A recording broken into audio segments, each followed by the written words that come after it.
सुबुंखान्थि हादराव बिसायख'थि गेलेनानै हारि हादर सिबिनो नाजानाया साफ्रोमबो सुबुंनिनो थांखि। सिडली विधानसभा उफ्रा बिसायख'थियाव एनडीए दोलोनि बिजाथि निर्मल कुमार बिथांखौ उफ्रा बिसायख'थियाव बयनिफ्रायबो बांसिन भट लानानै देरहानांगौ थांखिजों एनडीए दोलोनि दैदेनगिरि बिथांमोना खौसेयै सिडली बियाबनि रायजो राजाफोरजों सावरायज्लायनाय थासारिखौ जों नुनो मोनबाय थादों। नंगौ, यूपीपीएल बीपीएफ कंग्रेस दोलोनि दैदेनगिरि बिथांमोना गाव गावनि दोलोफोरखौ गोख्रों खालामनायनि थांखिजों दासान्दि दोलोआव सोसननानै लानाय हाबाफारिखौ मावफुंबाय थानायखौ नुनो मोनदों।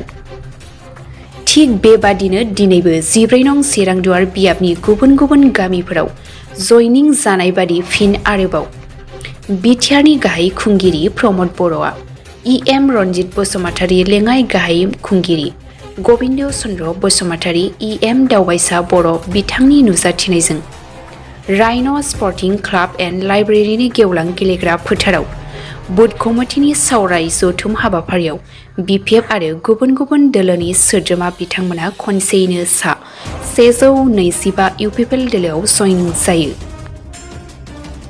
समाव हाग्रामा महिलारि बिथाङा बुंदोंदि चन्दन ब्रह्मखौ आंनि दोलोआव हाबनो थाखाय मोनसेबो जायगा होनाय नङा होनना। चन्दन ब्रह्म बिथाङा बर' माहारिनि सोमावसारनायजों गोलाव समनिफ्रायनो जड़ित जाबोनाय सासे व्यक्ति आरो बिएलटिआव बिथाङा हाग्रामा महिलारिजोंनो एखेलगे सोमावसारदोंमोन। जेब्ला निगोसिएसन जायो सरकारजों सावरायनाय जायो बै समाव हाग्रामा महिलारि बिथाङा सरकारजों सावरायनायाव बाहागो लायामोन। जों मिथिगौ गेजेर गेजेरल' मोखां देखायोमोन, किन्तु गासैबो खामानिखौ चन्दन ब्रह्म बिथांनि दैदेननायावनो आरोबाव दङ बिथांमोननि आं मुं लाया बे माखासे दैदेनगिरिफोरनि दैदेननायावनो गोरोबथासिम बिथांमोना खामानि मावदोंमोन आरो गोरोबथा खालामदोंमन। गोरोबथा जाखांनायनि उनाव थोंजोङै थांनानै हाग्रामा महिलारि बिथाङा सिआरआव जिरायहैदों, बिनि बादै जेबो नङा।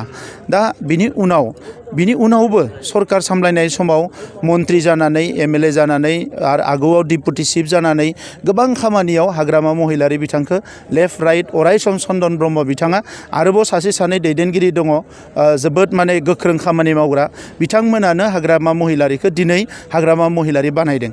दा बिनि उनाव बिथाङा चन्दन ब्रह्म बिथांखौ आं सिनाया सोर चन्दन ब्रह्म होनना बुंनाय लोगो लोगोनो रायजो राजाफ्रा साननो गोनां जादों जे बिथांनि माथायासो मायबा थिग गैयै जाखो ना बिथांनि सभाबानो बेबायदि मार।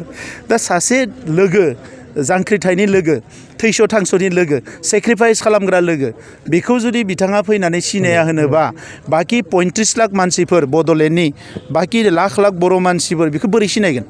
दा नंखायनो हाग्रामा महिलारिखौ बयबो लासै लासै नागारदो। आंथ' बुंनो नाजायो माने आं नागिरो जे नैबे इलेक्सननि उनाव जि साफा सानै बिथांनि लेफ्ट राइट दङ बिसोरबो लासै लासैनो गोमालांजोबगोन बिथांनिफ्राय आरो गोदान गोदान सेंग्राफोर माबा माबि नागिरनानै बिथाङा साननैसो दोलोखौ लांबावनो हागोन। बिनि उनाव बिथांनि पार्टिनि तालायानो बन्द जागोन। सार आरो नोंथांखौ बुंबावदोंदि बिथाङा बोसोराव रां फैनायखौल' जानो रोंगौ नाथाय रायजोनिफ्राय खामानि मावनो बिथाङा हिसाब हमबानो जाबाय। बिथांनि 17 बोसोराव 2900 करोड़नि एनामलिस बिथाङा खालामदों। आं 5 बोसोराव बेसां एनामलिस खालामदों मा खालामदों बिथाङा फैलायनाङा। 5 बोसोरा जोबखांनायनि उनाव आं बिथांनो गावनो हिसाब होगोन आरो बिनि उनाव बिथाङा आंजों साहस दङबा जिरायबानो जाबाय।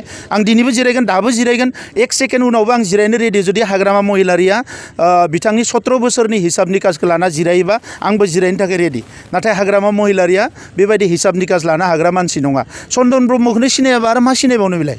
बिथांमोना बिटिआर एकर्डखौ दासिमबो गनायनानै लाया सार बिथांमोना। बिथांनि गनायनायजों बिटिआर एकर्डआ जेबो नङा। बेयाव गोजोन फैबाय, सान्थि फैबाय, बिटिआरनि सिमाया अरनो थांगासिनो दङ।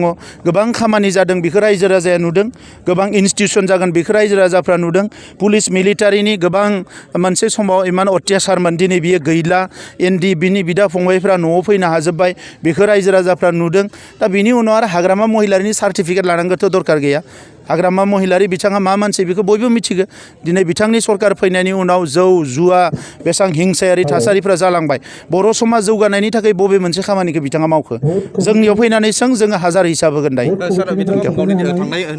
थांनाय बिटिसि इलेक्सनाव बिथाङा न'खर न'खर साख्रि होगोन होननानै रायजो राजानाव फोरमायनानै बिथाङा गादियाव फैदों होनदों बिथाङा दासिम होनो हायाखै। जोङो दासिम जिखिनि साकरि होबाय बिथांनि बायदि माने लाख लाख थाखा घुस जायाखै बिथांनि बायदि लाख लाख थाखा घुस जानानै बर' मानसिफोरखौनो थगायाखै जिखिनि साख्रि होबाय खुनु थाइसेबो थाखा घुस होआलासिनो साख्रिखौ मोन्दों आरो इमप्लयमेन्ट जेनेरेसनाव हाजार हाजार मानसिफोरखौ जोङो दिनै इमप्लयमेन्ट होनो थांगासिनो दङ आइजोफोर जा हौवाफोर जा बिनि गासैबो हिसाब निकासफोरखौबो आङो डिसेम्बरनि गेजेराव होगोन दासिम जोङो बेसेबां इमप्लयमेन्ट होनो हाखो। कंग्रेसनिफ्राय गोख्रों अजन होदोंदि बिथांमोना उफ्रा बिसयाव गिदिंबाय थानायाव सिगांबो हाग्रामानि समाव दादागिरि आरो दाबो कंग्रेसनि बिजाथि गिदिंनायाव मानो दादागिरि बिथांमोनखौथ' वेलकामसो खालामदों जोङो बेरायनोसो होदो बिथांमोनखौ जोङो बेरायबा जों मोजां मोनगोन आरो दानि समाव गणतान्त्रिक जि प्रक्रिया गणतान्त्रिक जि आबहावा बेखौ गोख्रों खालामनो थाखाय जों खामानि मावदों जुदि कंग्रेसआ बबेबा जायगायाव माबा उसुबिदा मोनदोंबा पुलिसनो खोन्थानो हायो इलेक्सन कमिसनाव खोन्थानो हायो आरो बिथांमोना लुबैयोबा जोंनोबो खोन्थानो हायो।